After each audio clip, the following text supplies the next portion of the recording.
Yes sir. No sir. Practice करना है बेटा वहां से।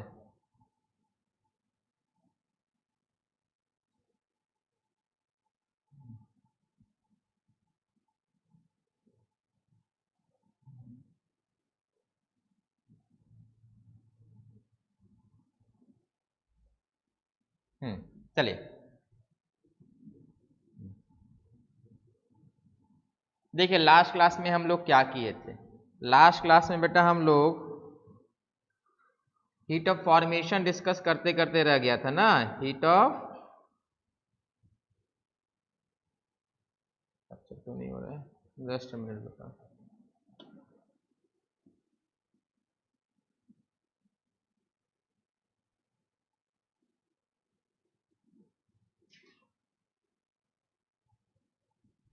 चलिए, हम लोग हीट ऑफ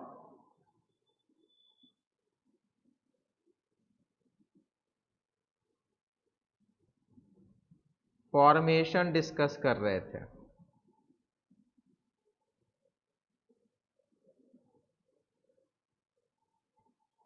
ना हीट ऑफ फॉर्मेशन क्या होता है बेटा, कोई भी चीज आपको बनाना है, लेट से आपको ग्लूकोज बनाना है, तो we have to make 1 mole of glucose from what, from element means carbon, hydrogen and oxygen. Balancing will be such that this glucose should be 1 mole. So we will have 6 carbon, 6 hydrogen and 3 oxygen. This reaction will be formation of glucose. This reaction will be formation of glucose. अब कुछ लोग बोलेंगे sir ऐसा भी तो कर सकते हैं, plus 2O3. This can also gives us glucose. ये रिएक्शन अपना फॉर्मेशन का रिएक्शन नहीं है। कोई बताएगा क्यों? Why this is not a formation reaction?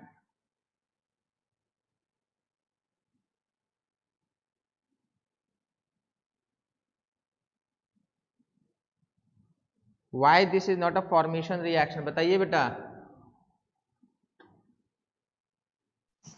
Molecules balanced नहीं है। बैलेंस तो है बेटा। No no sorry sir, balanced है, सॉरी। बेटा प्रॉब्लम कहीं और है, जल्दी से सोच के बताइए। सुष्मिता ने बेटा सही आंसर दे दिया है। Sir O3। हाँ बेटा बिल्कुल सही है। ये देखो O3 बेटा मैंने क्या बोल रखा है, आपको क्या लेना है बेटा, हम लोगों को वो लेना है, एलिमेंट लेना है। और एलिमेंट कौन सा बेटा? Most stable allotropic form. Ozone is not the most stable allotropic form, this is an element but not most stable element, most stable allotrope of element. तो अगर आपको बेटा ऑक्सीजन लेना है तो O2 लेना होगा, कार्बन लेना है तो क्या लेना होगा बेटा? कार्बन का मोस्ट स्टेबल एलोट्रोप कौन है? ग्राफाइट। ग्राफाइट। ग्रेफाइट। तो आपको ग्रेफाइट लेना होगा। अब ध्यान से सुनिएगा, ग्रेफाइट अगर लिक्विड में है तो भी आंसर गलत हो जाएगा। क्यों? ग्रेफाइट लिक्विड में क्यों नहीं हो सकता है? अगर मैंने यहां ग्रेफाइट के बगल में लिक्विड लिख दिया तो नहीं होगा heat of formation, because standard state में, स्टैंडर्ड स्टेट क्या है बेटा, यहां पर स्टैंडर्ड स्टेट याद रखिएगा 1 atm एंड 298।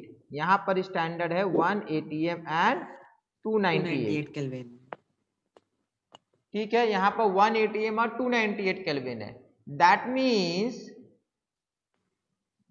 मीन्स आपको एलिमेंट 1 atm और 298 केल्विन में कहां मिलेगा?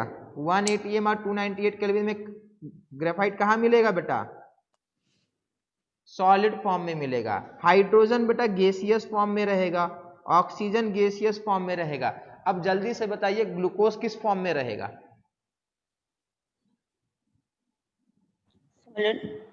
क्या बेटा? सॉलिड। 1 atm और 298 केल्विन सॉलिड फॉर्म में रहेगा। 1 atm 298 केल्विन किस फॉर्म में रहेगा? सॉलिड के फॉर्म में रहेगा। क्लियर है बेटा ये? Yes sir. ठीक है, चलिए अब बेटा हीट ऑफ फॉर्मेशन का हम लोग को फायदा क्या है, हीट ऑफ फॉर्मेशन का फायदा क्या है, तो समझो बात को।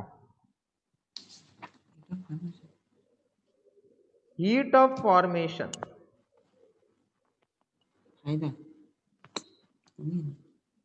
Can be used to find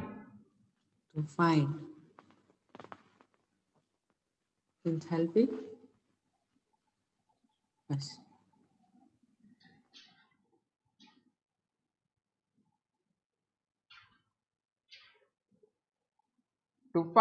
enthalpy of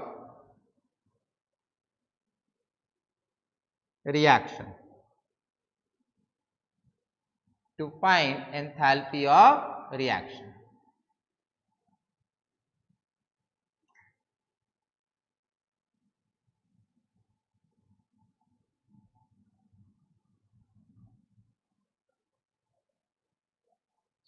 चलिए इसका देखिए बेटा मतलब क्या है। लेट्स से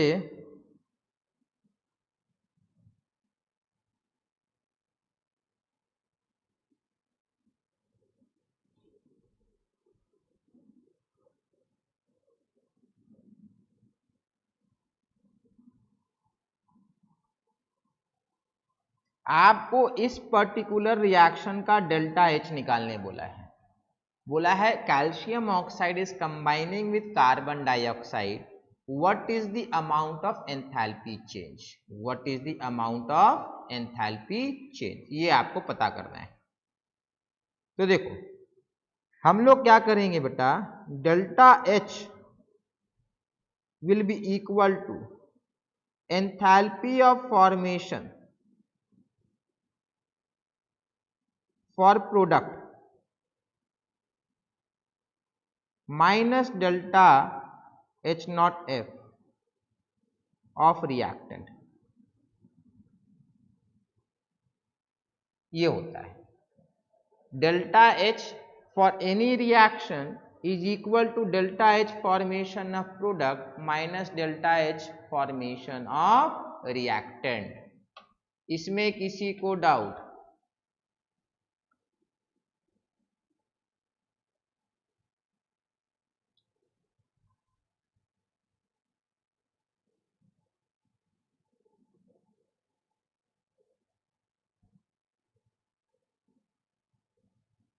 बताएंगे बेटा, किसी को डाउट? No, sir. चलिए ठीक है, नेक्स्ट हम लोग क्या करेंगे बेटा, इसमें कुछ क्वेश्चन सॉल्व करेंगे।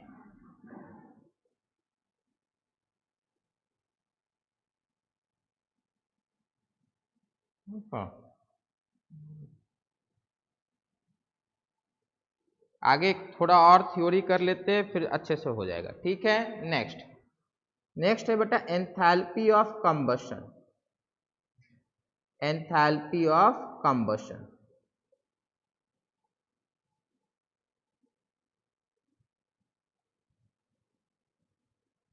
So what is enthalpy of combustion?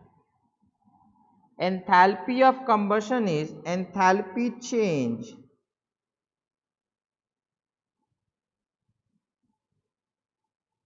when 1 mole of any substance, 1 mole of any substance undergoes complete combustion,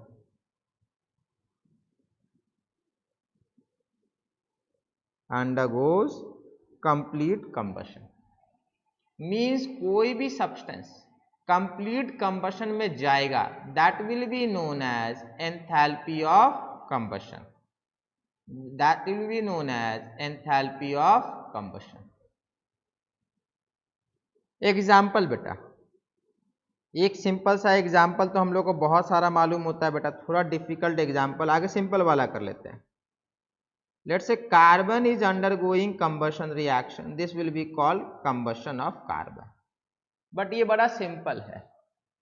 let's say ammonia का हम लोग रिएक्शन कराते हैं, अमोनिया से बेटर बेटा ग्लूकोज ले सकते हैं। C6H12O6,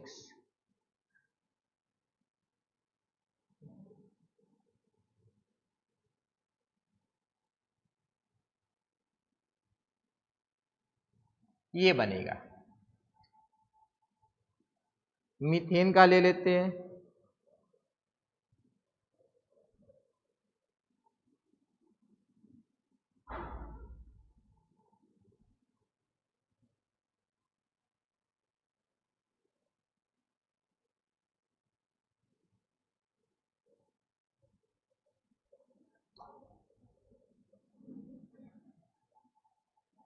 बेटा यहाँ पर बैलेंसिंग आपको इस तरीके से करना है सच that this is always one, this is always one, this is always one. यहां पर बेटा आप कुछ चेंज नहीं कर सकते, because enthalpy change when 1 mole of any substance. तो ये जो है बेटा ये हमेशा 1 मोल रहेगा। जो आपका सब्सटेंस रहेगा जिसका आप कंबशन करा रहे हैं उसको आपको बेटा 1 मोल पे ही रखना होगा, उसको आप चेंज नहीं कर सकते, उसको आप चेंज नहीं कर सकेंगे। बेटा डेफिनेशन अगर ध्यान रहेगा इसके सारे क्वेश्चन बन जाएंगे, डेफिनेशन अगर ध्यान नहीं रहेगा इसमें कोई भी क्वेश्चन बनना बड़ा डिफिकल्ट होगा।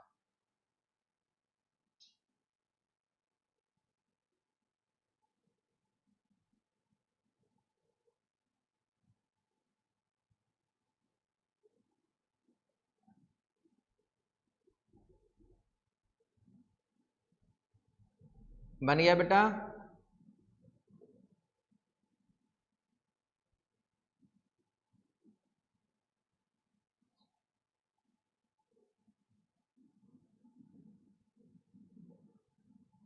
चलिए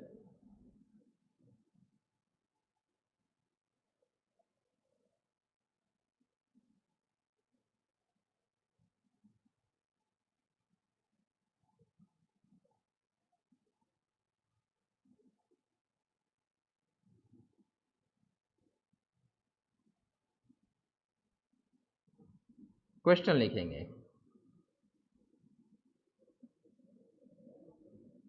लिखते रहिए बेटा। Enthalpy of combustion of methane,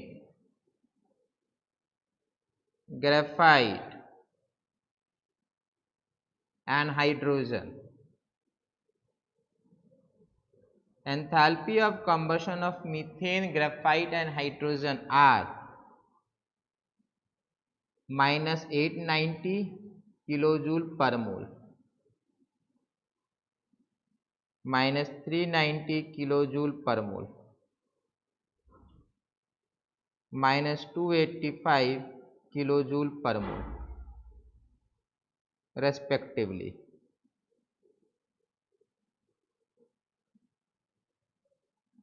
Find delta HF of CH4. Find delta HF of CH4.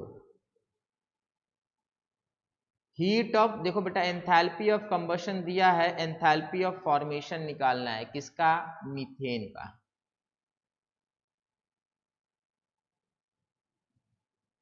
देखो मैं आपको बता देता हूं थोड़ा सा चीज, नॉर्मली ये क्वेश्चन कैसे होगा बताता हूं। देखो दिया है कंबशन ऑफ मीथेन दिया है, ग्रेफाइट दिया, हाइड्रोजन दिया है, ये डेटा आपको दे दिया। बोला है पहला वाला CH4 को आग लगा दीजिए ऑक्सीजन में तो बनेगा CO2 plus H2O। Balancing will be such that this should be 1 mole, तो ये आ जाएगा आपका 2 मोल। इस पर्टिकुलर रिएक्शन में एनर्जी रिलीज इज माइनस 890। इस पर्टिकुलर रिएक्शन में delta H1 is equal to, यहाँ पे थोड़ा प्रॉब्लम हो गया बेटा,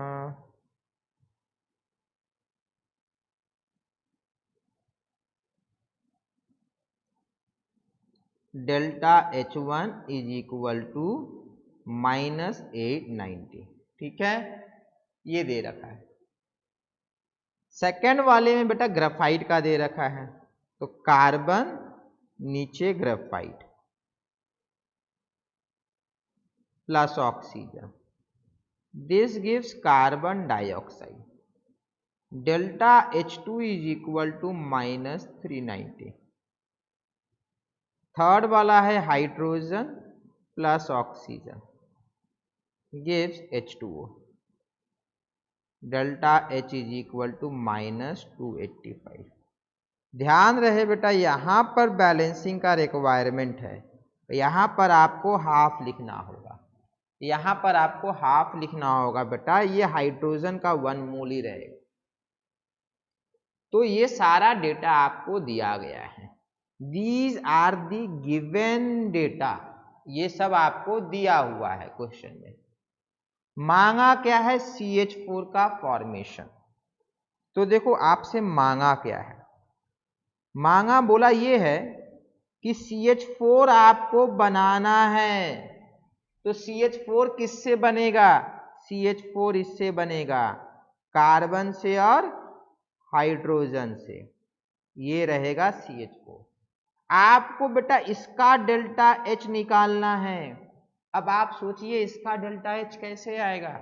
इसका डेल्टा H बेटा इन लोगों को बेटा ऐड कीजिए, सब्ट्रैक्ट कीजिए, इससे आएगा। somehow by adding subtracting these 3 reactions, हमको ये रिएक्शन चाहिए।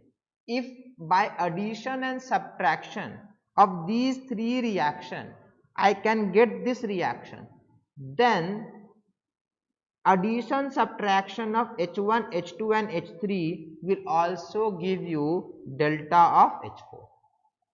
इन तीनों का एडिशन सब्ट्रैक्शन करके ये ले आइए, तो उसी तरीके से डेल्टा H1 H2 और H3 का एडिशन सब्ट्रैक्शन से आपको डेल्टा H4 मिल जाएगा।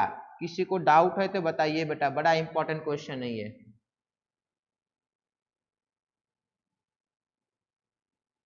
किसी को डाउट?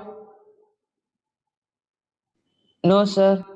चलिए खुद से आंसर निकालने की कोशिश कीजिए। दिख रहा है बेटा सबको? तो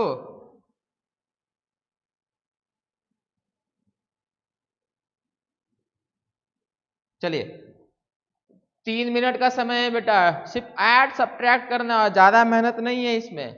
देखो पता है सबसे अच्छी बात क्या है, थर्मोडायनेमिक्स में ना खाली एडिशन सब्ट्रैक्शन ही होता है most of the time. Add कीजिए सब्ट्रैक्ट कीजिए, बस यही चलता रहता है। चलिए आंसर प्राइवेट में बेटा मुझे मैसेज करेंगे, ठीक है?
किसी का आया नहीं बेटा अभी तक answer?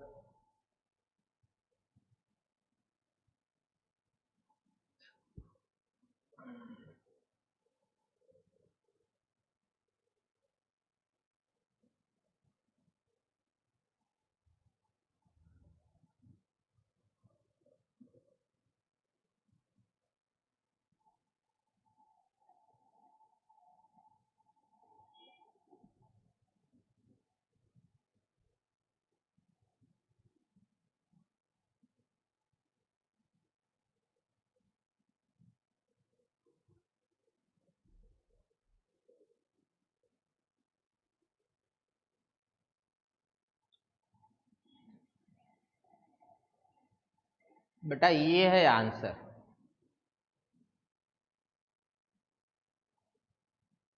This is the answer.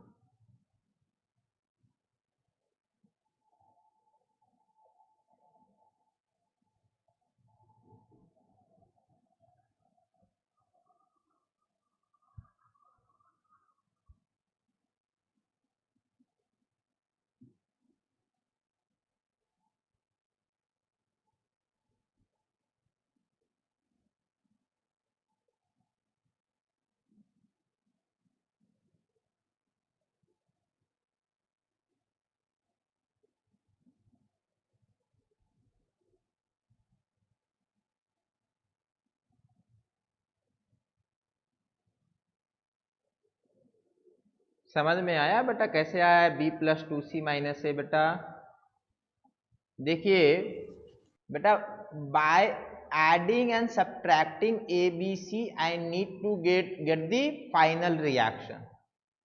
b और 2c को ऐड करना होगा, उसके बाद वहां से a माइनस करना होगा, तब आपका आंसर आएगा।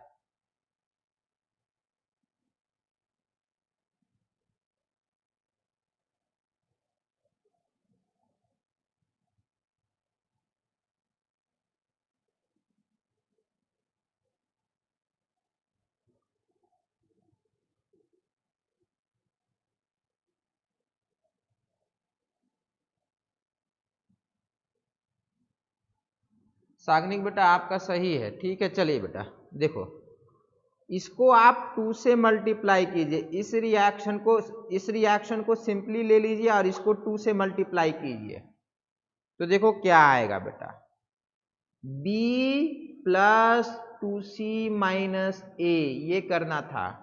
b अपना क्या है, b है कार्बन प्लस, तो b है अपना carbon plus oxygen gives carbon dioxide minus 390, minus 390।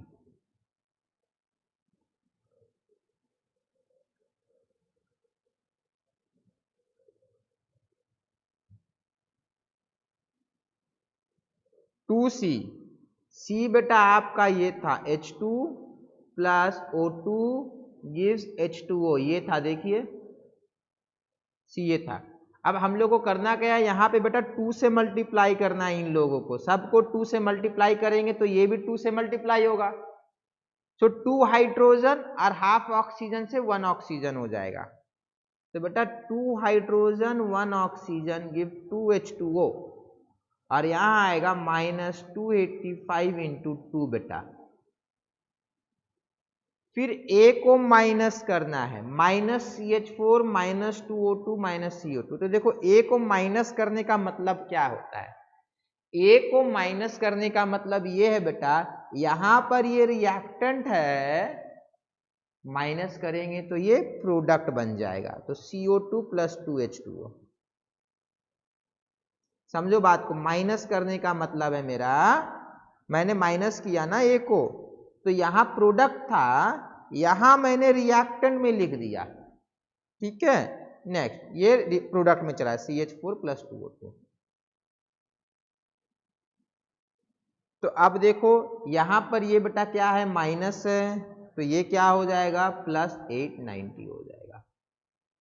अब आप इस पूरे को ऐड कर दीजिए बेटा, तो देखो क्या दिखेगा आपको, आपको दिखेगा यहाँ पे 2 ऑक्सीजन है और यहाँ पर 1 ऑक्सीजन और 1 ऑक्सीजन, तो 1 ऑक्सीजन कैंसिल हो जाएगा, फिर 2H2O कैंसिल हो जाएगा, फिर CO2 कैंसिल हो जाएगा, तो बचा क्या, बचा आपका ये और यहाँ पर ये, तो बचा C plus 2H2 gives CH4, तो बेटा इधर प्लस माइनस हुआ है तो इधर भी होगा, तो ये आया आपका माइनस 390 माइनस 2 इंटू 285 प्लस 890। इसको सॉल्व करेंगे बेटा तो आपका आएगा कितना बेटा, माइनस 70 किलो जूल पर मोल। समझ में आया बेटा, इसमें किसी को डाउट?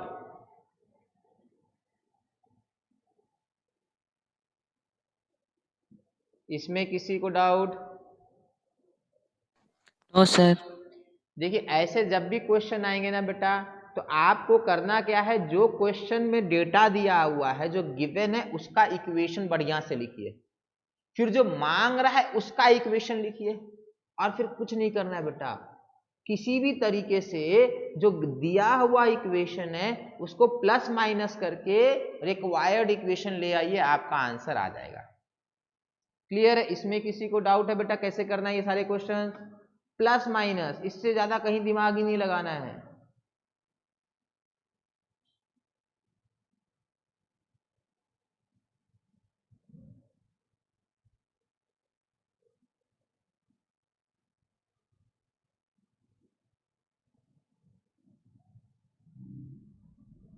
चलिए,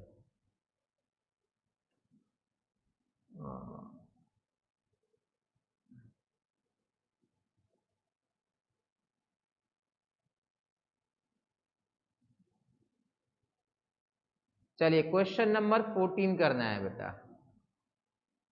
क्वेश्चन नंबर 14, ये देखिए पूरा लंबा चौड़ा डेटा है ना, ये करना है।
किसी का आंसर आया बेटा?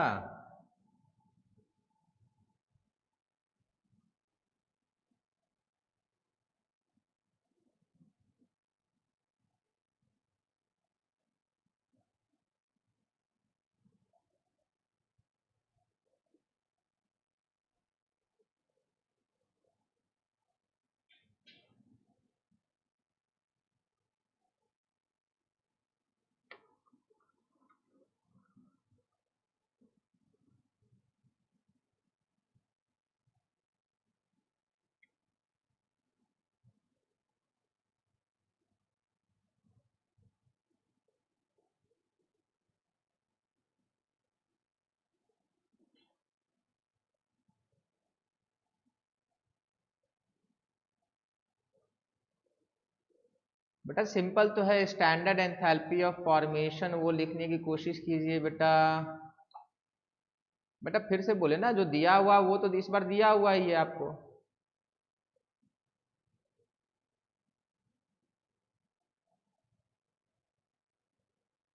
देखिए मैं यहाँ पे बता दे रहा हूँ, ये इक्वेशन ए है, ये बी है, ये सी है, ठीक है बेटा। ये सब क्वेश्चन नहीं बनेगा तो कैसे होगा। आपसे मांगा क्या है, फॉर्मेशन ऑफ मिथानॉल। तो मिथानॉल बनाना है बेटा। मिथानॉल कहाँ से बनेगा, कार्बन से बनेगा, हाइड्रोजन से बनेगा और ऑक्सीजन से बनेगा, बस इसी सब चीज़ों से बन सकता है। तो आपको बैलेंसिंग ऐसा करना है कि बेटा यहाँ पर 1 आए, तो यहाँ आपका 2 आएगा और यहाँ आपका हाफ आएगा। आपको बेटा इसका डेल्टा एच निकालना है। सिंपल सा क्वेश्चन है बेटा। By using A B and C I should get somehow this equation. तो कैसे मिलेगा, CH3OH इस तरफ है ना, कार्बन इस तरफ है, तो बेटा फिर से वही है बेटा, B + C - A करके देखिए। इससे आसान क्वेश्चन क्या होगा, B और C को ऐड कीजिए, A को माइनस कीजिए, आपका आंसर आना चाहिए।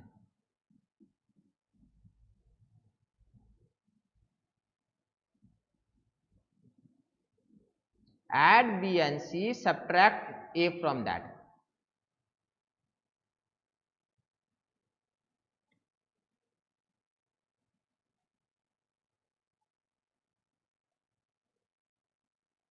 सर फिर H2O नहीं कटेगा? H2O नहीं हट रहा है सर नो B सर।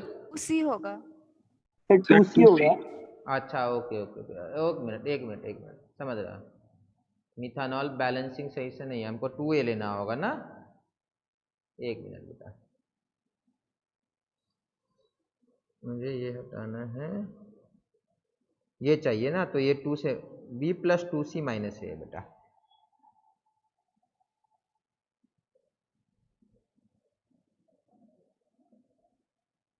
नहीं, फिर ऑक्सीजन बच जाएगा ना, कोई बात नहीं है, कोई बात नहीं, ऑक्सीजन नहीं, ऑक्सीजन बचना तो नहीं चाहिए था।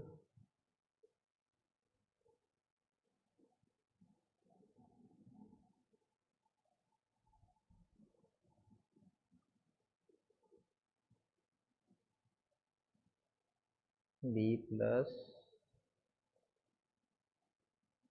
नहीं बेटा हो जा रहा है शायद, देखिए तो शायद हो जाएगा इस बार। अब B + 2C - A।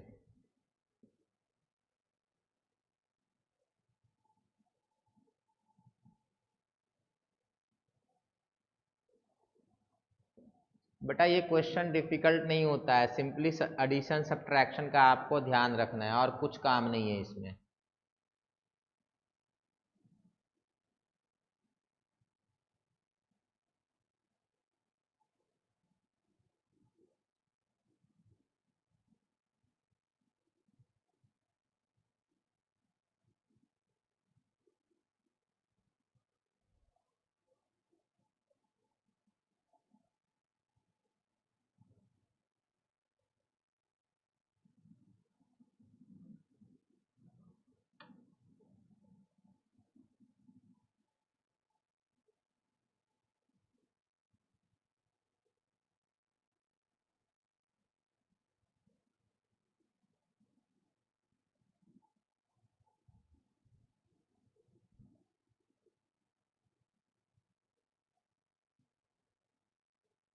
बना बेटा सबका।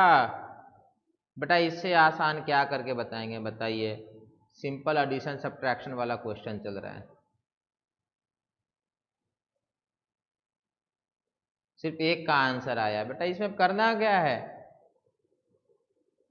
इसको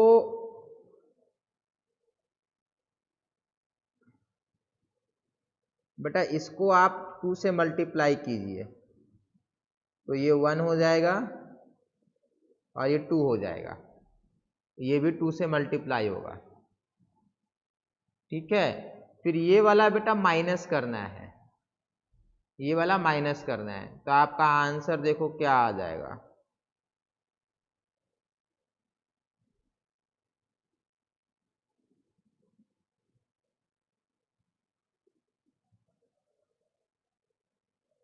B plus 2H2 plus O2 gives 2H2O। तो ये B है, ये 2C है, माइनस ए, तो माइनस ए में उल्टा हो जाएगा 2H2O, CH3OH प्लस 3/2 O2, ये माइनस ए है।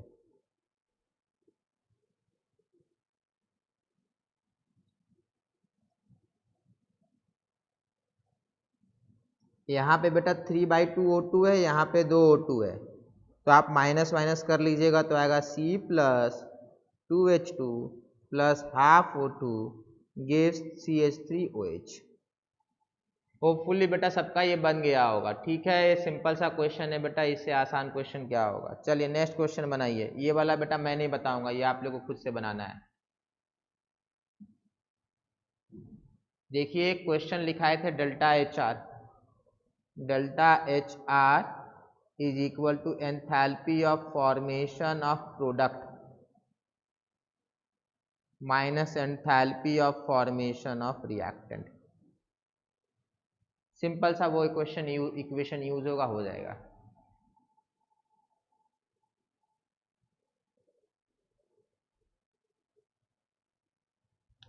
एंथैल्पी ऑफ रिएक्शन मांगा है, एंथैल्पी ऑफ फॉर्मेशन दिया हुआ है।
बना बेटा।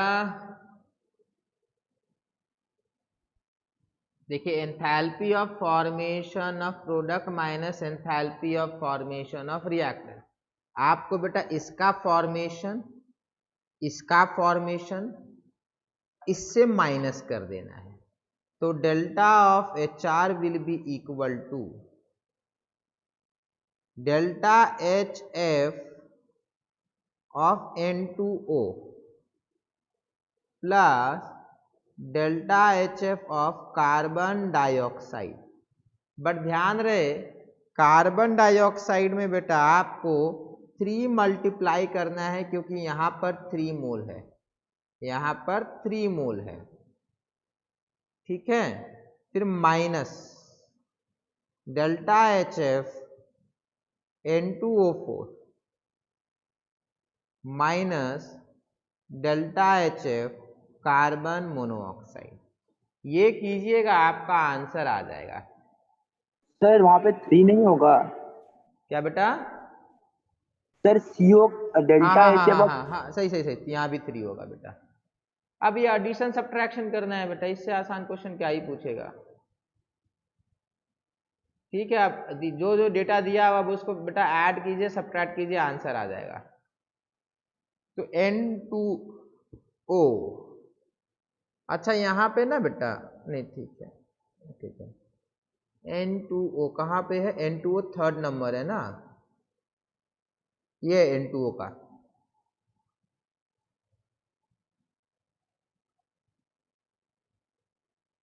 ये वाला 81 है, HF कितना है, ये तो उल्टा पुल्टा करके दिया है। कार्बन डाइऑक्साइड सेकंड नंबर -393 है ये -393 है, इंटू 3 नहीं किया अभी। ये कितना है, N2O4 फोर्थ नंबर 9.7,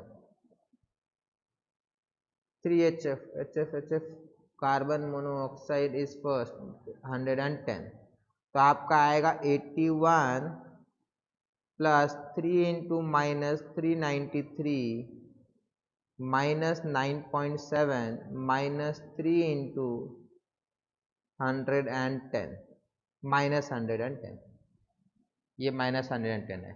बस ऐड सब्ट्रैक्ट करना हो जाएगा आंसर। कोई आंसर नहीं दे रहा है, इतना कैलकुलेशन किसी को करने की इच्छा नहीं है क्या?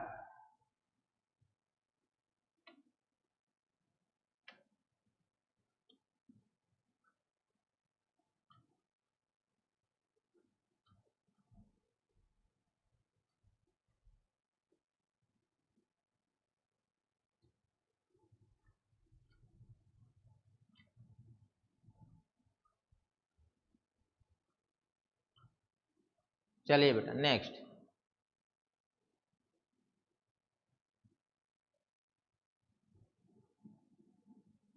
ठीक,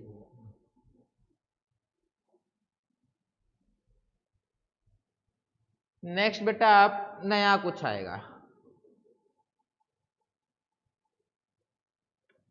ये वाला देख लेंगे बेटा, घर पे भी जाके ना बहुत सारा क्वेश्चन बनाना होगा थर्मोकेमिस्ट्री में।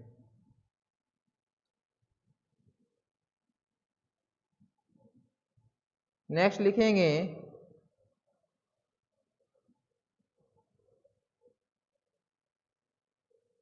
हेस लॉ। ये बड़ा सिंपल सा लॉ है बेटा, बड़ा सिंपल सा लॉ है।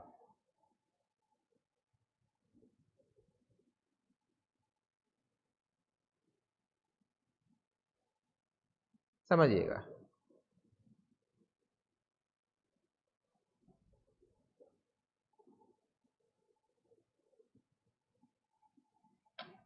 एक बेटा आपका रिएक्शन है जो A से G बन गया, A से G बन गया। अब ध्यान से समझिए, A से G बना मतलब ये अपना रिएक्टेंट है, ये अपना रिएक्टेंट है और ये अपना प्रोडक्ट है। लेट्स से A से G सिंगल स्टेप में बनता है। Let's say this reactant is converted to G in a single step. Now let's say energy change is -70, मान लेते -70 है। तो हेस लॉ कहता है A converting to G in single step will release 70 एनर्जी। हेस लॉ का कहना है A से G जाने में आपको 70 जूल रिलीज हुआ या डेल्टा H -70 है सिंगल स्टेप में। If same reaction is carried out in multiple step then also the amount of enthalpy change will be same. Means A से पहले आप B गए, B से बेटा आप फिर क्या किए, C गए, C से आप D गए, D से E जाएंगे, E से F एंड F से G। मतलब इस बार सिंगल स्टेप में रिएक्शन नहीं हुआ, इस बार मल्टीपल स्टेप में रिएक्शन हुआ है। तो यहां पर हेस लॉ ये कह रहा है if a reaction takes place in single step और if the reaction takes place in multiple step the amount of enthalpy change will always be same. The amount of enthalpy change will always be same. एक और तरीका, एक और example दिखा देते हैं, उसके बाद समझिएगा। समझिए बात को। लेट्स से हम लोग कार्बन डाइऑक्साइड बनाना चाहते हैं, किससे, कार्बन से। मैं अगर यहाँ पर मुझे मान लेते -110 मिला, तो मैं अगर कार्बन से पहले कार्बन मोनोऑक्साइड से carbon dioxide, then also I will get -110 for this 2 step. Single step में कोई रिएक्शन होगा, मल्टीपल स्टेप में सेम रिएक्शन होगा, then the amount of enthalpy change will be same. इसमें किसी को डाउट? यही है सिंपल सा हेस लॉ का कहना है बेटा।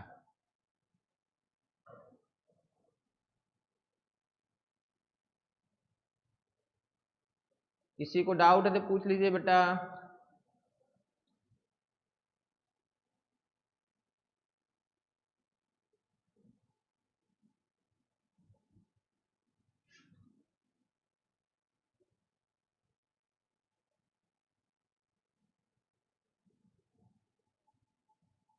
किसी को डाउट? No, sir. तो क्या है बेटा इसका statement? If a reaction takes place in single step और multiple step, the amount of enthalpy change will be same. तो लिखेंगे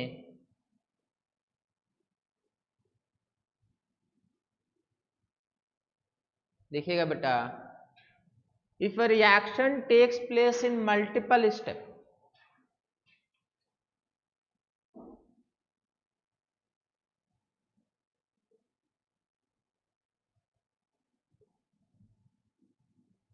if a reaction takes place in multiple steps,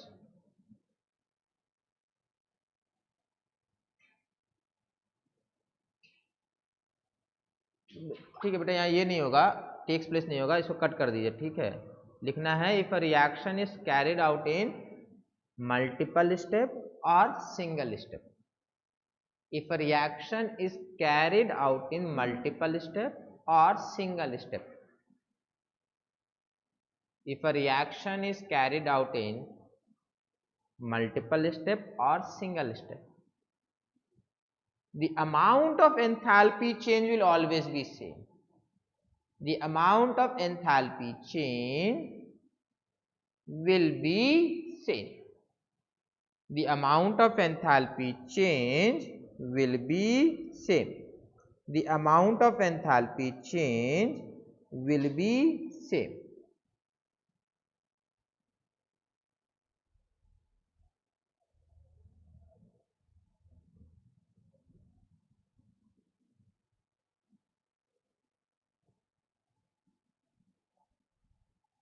ये बेटा हेस लॉ का स्टेटमेंट।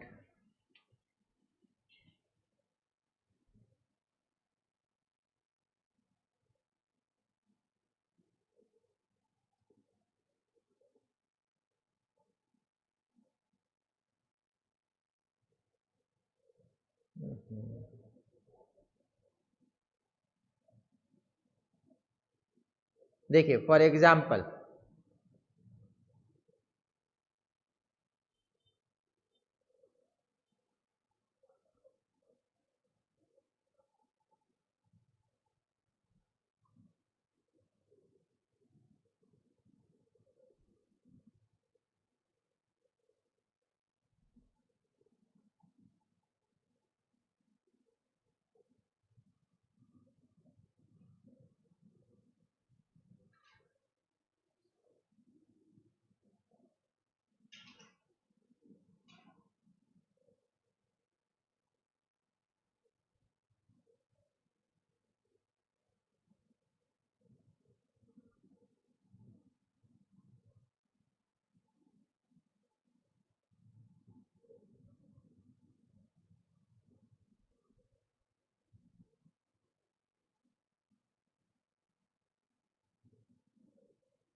बेटा देखो यही वाला लॉ यूज कर रहे थे अभी तक हम लोग, यही लॉ यूज कर रहे थे। देखो ए से डी बेटा सिंगल स्टेप में गया, ए से सी ये सिंगल स्टेप में आया बेटा, और ये हम लोग मल्टीपल स्टेप में लेकर आए। तो ए से D is summation of this three. Now this summation is same as this summation, अभी तक जो हम लोग यूज कर रहे थे। इसमें किसी को डाउट, हेसेस लॉ में बेटा डाउट नहीं रहना चाहिए।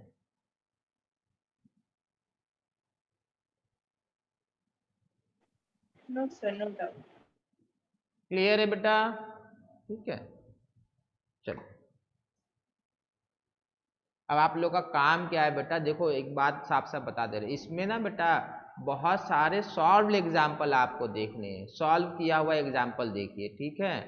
बुक्स में, मॉड्यूल में, जहां पर भी आपको सॉल्व एग्जाम्पल मिल जाए ऐसे वाले क्वेश्चन वैसे ही बनेंगे, और कोई उपाय नहीं है। थर्मोकेमिस्ट्री बेटा अगर प्रैक्टिस नहीं कीजिएगा बड़ा डिफिकल्ट है, मैथ्स टाइप है बेटा, फॉर्मूला यूज करना आना चाहिए। चलिए अब हम लोग कुछ नया, बिल्कुल नया चीज आ गया, अब आएगा बेटा entropy.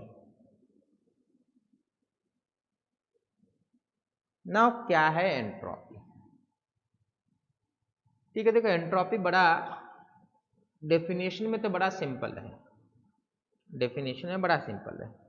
It is simply defined as degree of disorder और रैंडमनेस, डिग्री ऑफ डिसऑर्डर और randomness. more is the disorder, more is the entropy.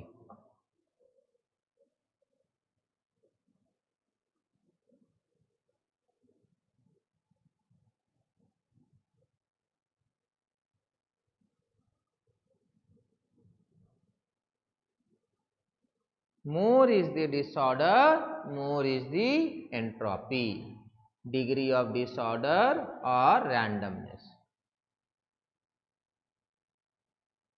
More is the disorder, more is the entropy.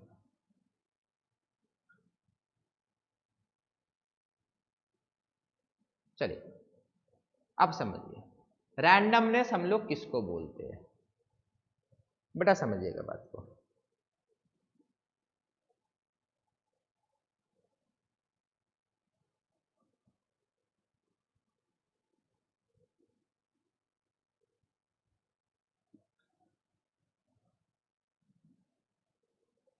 यहां पे बेटा N2 गैस है, यहां पर अपना nitrogen का गैस है, ठीक है। लेट्स से हम लोगों ने एक और कंटेनर ले रखा है,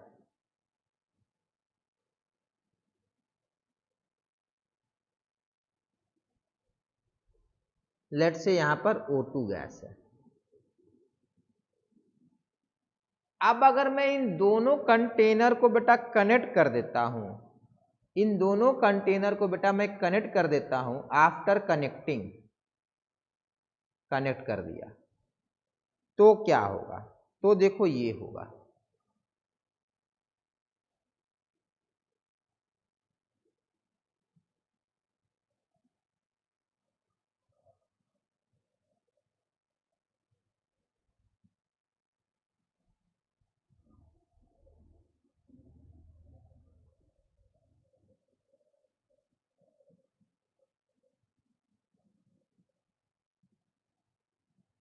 बेटा अब आपका बोलेंगे डिसऑर्डर या रैंडमनेस बढ़ गया है। When I am mixing two gases of different type, then बोलेंगे रैंडमनेस हो गया है। डिसऑर्डर हो जाए, आपका रूम बेटा अरेंज है तो बोलेंगे एंट्रोपी कम है, रूम डिसअरेंज हो जाएगा बोलेंगे एंट्रोपी ज्यादा है। कुछ भी जहां भी डिसऑर्डर हो गया वहां पे एंट्रोपी ज्यादा होगा। नेक्स्ट, लिक्विड का एंट्रोपी सॉलिड से ज्यादा होता है और गैस का एंट्रोपी लिक्विड से ज्यादा होगा। तो एंट्रोपी में बेटा गैस सबसे ज्यादा रखता है, फिर लिक्विड रखता है या फिर सॉलिड रखता है। ये है entropy of solid, liquid and gas. Maximum gas का होगा, फिर लिक्विड का होगा, फिर सॉलिड का एंट्रोपी होता है। क्लियर है ये?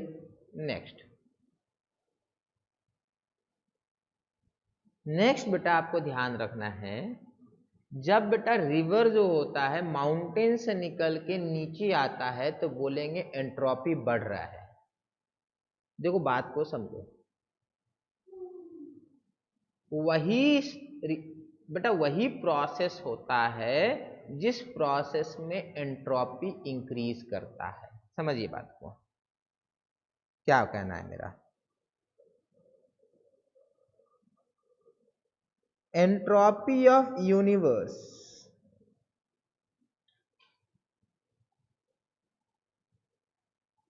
is always increasing, means अभी जब से बेटा क्लास स्टार्ट हुआ है अभी तक यूनिवर्स का एंट्रोपी इंक्रीज हो गया है। हर एक सेकंड में entropy of universe is increasing. कुछ भी हो रहा है तो एंट्रोपी अपने आप यूनिवर्स का इंक्रीज कर रहा है।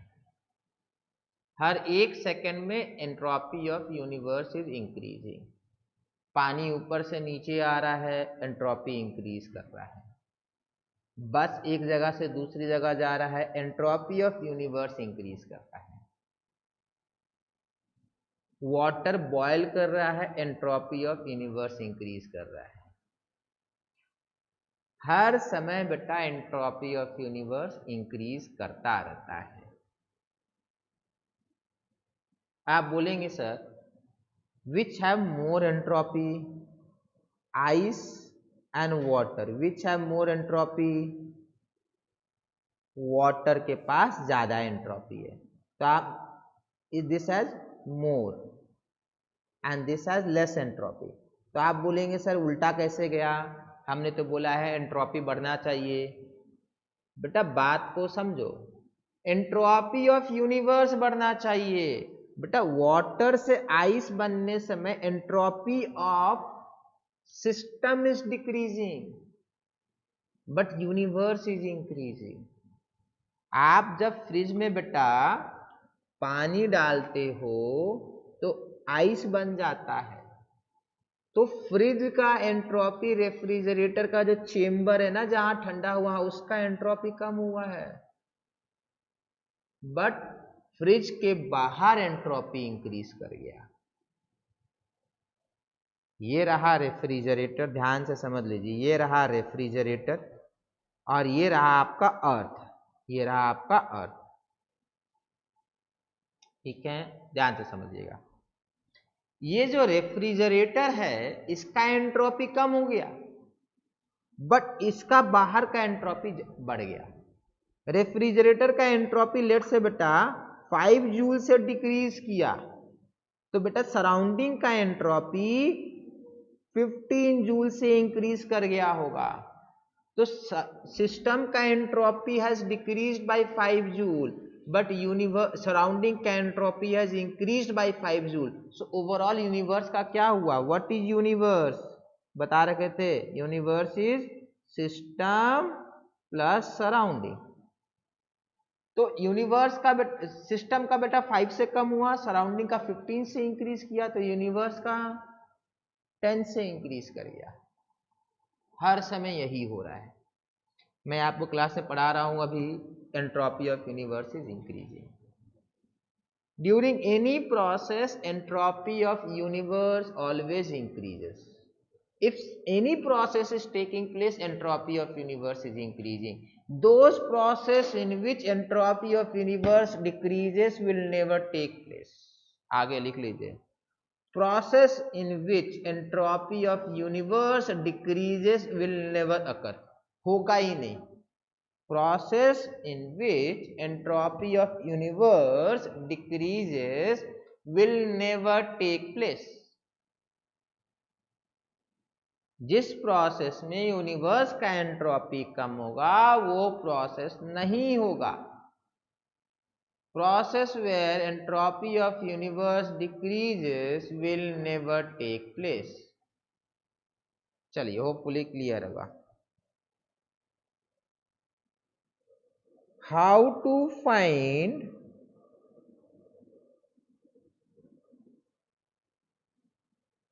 Entropy change. सर थोड़ा सा पीछे करिए। अब यहां तो बेटा कुछ लिखा ही नहीं था। हो गया सर, हो गया।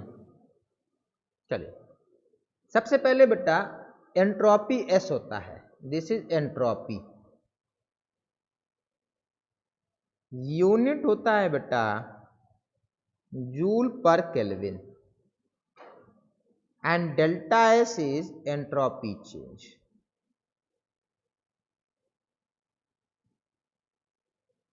Delta S is entropy change.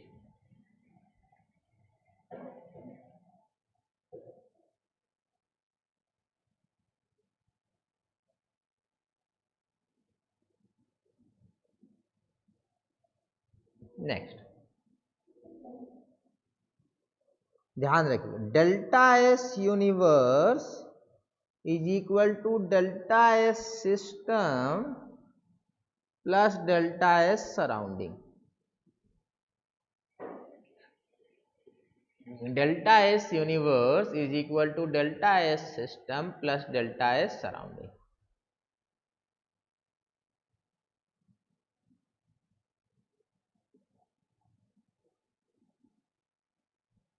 Next,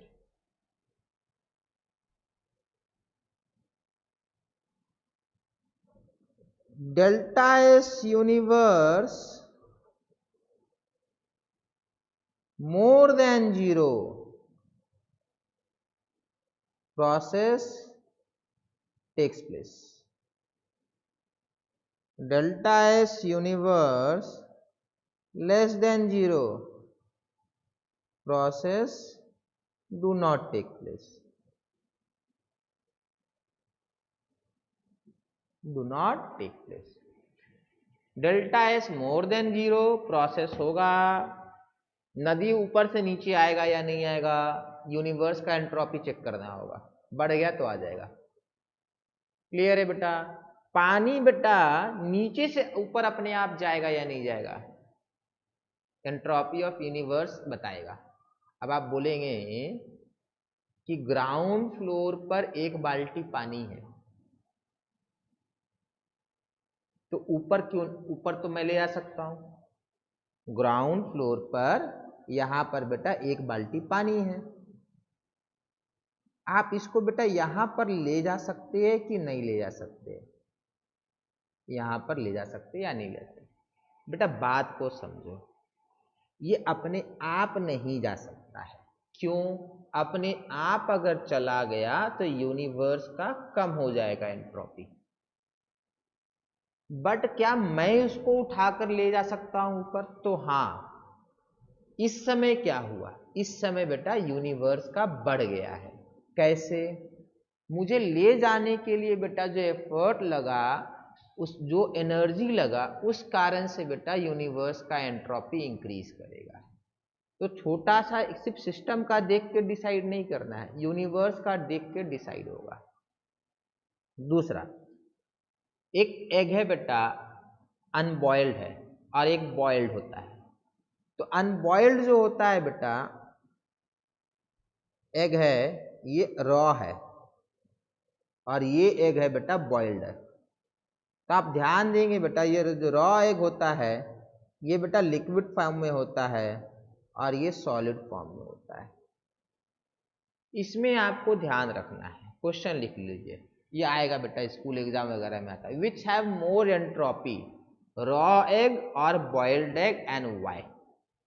which have more entropy, raw egg और बॉइल्ड एग, एंड वाई? ये क्वेश्चन एग्जाम में आता है। देखो आपको लगा ये सॉलिड है तो इसका एंट्रोपी कम होगा, और ये लिक्विड है तो इसका ज्यादा होगा।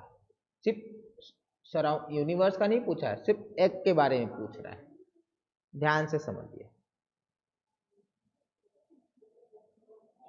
ये इसमें कन्वर्ट हो सकता है, रॉ एग को आप बॉयल बना सकते हैं, बॉयल को आप रॉ नहीं बना सकते हो, ये वाला नहीं हो सकता है।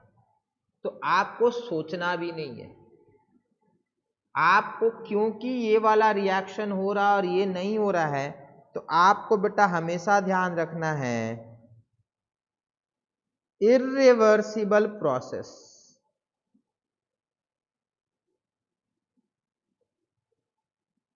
will always leads to increase in entropy.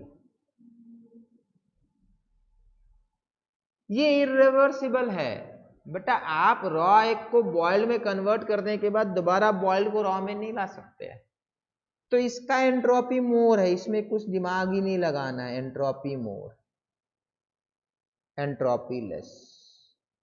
अब आप बोलेंगे सर पर ये तो लिक्विड है, वो तो सॉलिड है। एक्सप्लेन कर रहे हैं बेटा, मैंने जो लिखाया है ना, सॉलिड का ज्यादा होता है लिक्विड का कम होता है बेटा, सॉरी सॉलिड का कम होता है लिक्विड का ज्यादा होता है, वो जनरल है बेटा। 99% समय वो सही है। यहां सुनिए, एक के अंदर प्रोटीन होता है, एक के अंदर प्रोटीन होता है। अब बेटा प्रोटीन क्या होता है? प्रोटीन चेन होता है। Proteins are actually chain, proteins are actually chain. तो ये बेटा प्रोटीन का चेन है, ये प्रोटीन का चेन है बेटा, ध्यान से समझिएगा। प्रोटीन का चेन कितना लंबा होता है? 1-1 किलोमीटर लंबा होता है। मान लेते आपके पास 1 किलोमीटर लंबा थ्रेड है, जो घर में थ्रेड यूज करते हैं ना, 1 किलोमीटर लंबा है। एक पर्पल कलर का है, दूसरा रेड कलर का है, थर्ड ग्रीन कलर का है। 1-1 किलोमीटर का है बेटा। ये जो थ्रेड है ये अच्छे से कॉइल करके रखा हुआ है, अच्छे से कॉइल किया हुआ है। अलग अलग थ्रेड अच्छे से कॉइल करके रखा हुआ है, ठीक है।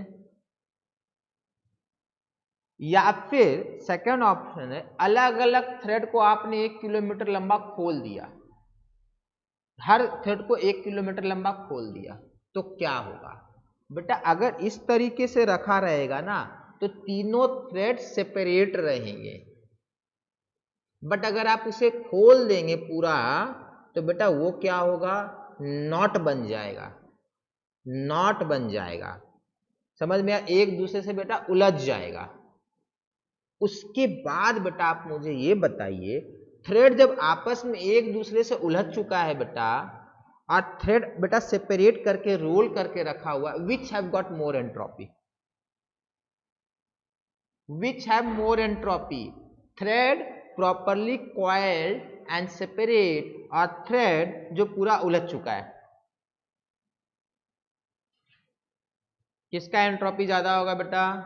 रैंडमनेस कहां ज्यादा है?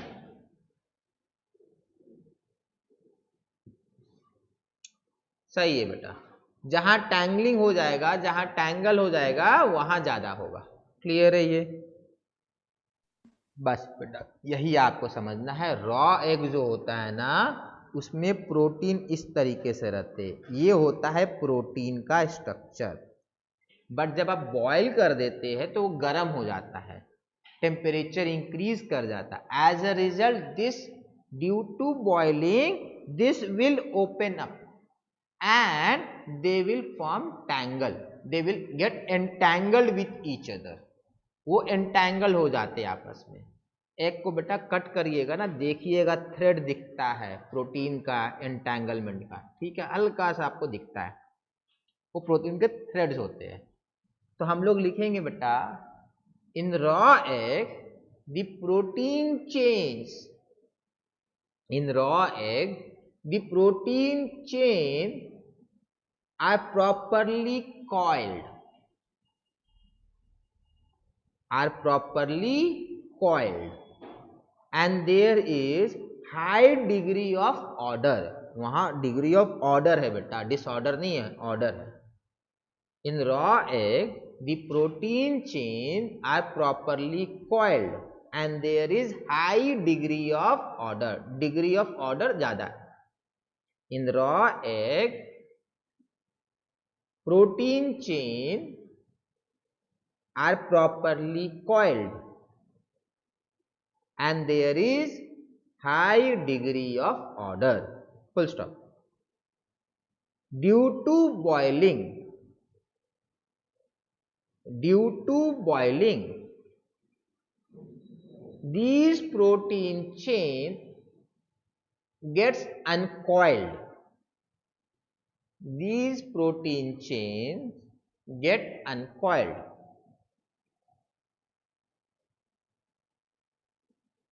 As a result, these protein chain gets uncoiled. As a result, they get entangled. As a result, they get entangled. As a result, they get entangled, which leads to formation of solid mass, which leads to formation of solid mass.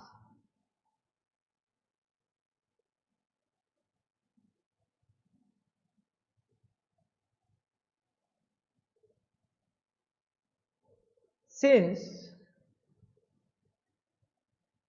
entangled proteins, since entangled proteins have high degree of disorder, since entangled proteins have high degree of disorder, therefore boiled egg have more entropy than raw egg. Therefore boiled egg have more entropy than raw egg. Boiled egg have more entropy than raw egg. ध्यान से समझो, समझ लिए बेटा। Next, मान लेते हैं आपके पास बेटा पानी पीने वाला एक ग्लास है और वो किससे बना हुआ, ग्लास से बना हुआ है। कोई भी मान लेते कुछ भी ग्लास से बना हुआ है, ठीक है। लेट से विंडो है आपका, विंडो का ग्लास जो है टूट गया। अब आप ये सोचिएंगे कि विंडो का ग्लास जब अच्छे से बेटा था, ब्रोकन पीस नहीं था, सिंगल पीस में था, वन पीस में था, और जब वो क्रैक कर जाएगा तो किस समय एंट्रोपी ज़्यादा है। तो आपको सोचना है क्या क्रैकिंग के बाद, ब्रेकिंग के बाद वापस से मैं उसको एक बार में एक स्टेप में ला सकता हूँ, ठीक कर सकता हूँ? तो नहीं कर सकता हूँ। दैट मीन्स एंट्रोपी जो है ब्रोकन पीसेस का ज़्यादा है। इस तरीके से आपको डिसाइड करना है क्या वापस आएगा या नहीं आएगा।